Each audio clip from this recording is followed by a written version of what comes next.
Здравствуйте, друзья! Меня зовут Гаухар. Сегодня я хочу вам рассказать про UTM-метки. Где вообще генерировать UTM-метки и вообще что это такое.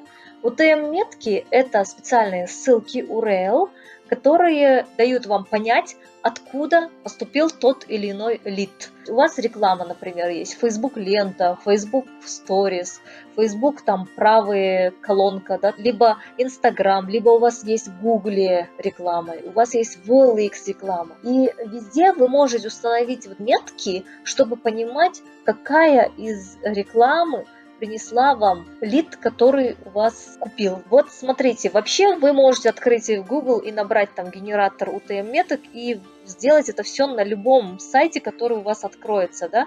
Но я вам покажу, как это делаю я. Это делается в самой тильде, также есть в Фейсбуке. Покажу, как это все вообще выглядит. Вот здесь вы заходите в тильду, набираете Facebook, вот у вас автоматически вот здесь уже вышло. Вы здесь, например, пишете конверсия, затем вставляете ссылку в Фейсбуке, это название вот этой рекламы. Например, у вас там Алма-Ата, вы выбрали определенную аудиторию, вы ее сюда загружаете. Далее вы здесь указываете AD1, обычно мы пишем, это реклама номер 1, либо VD1, и здесь текст 1. Если вы, например, несколько текстов тестируете, все, вот ваша UTM-метка, которую вы сделали, вы ее просто делаете копировать и вставляете в свою рекламу.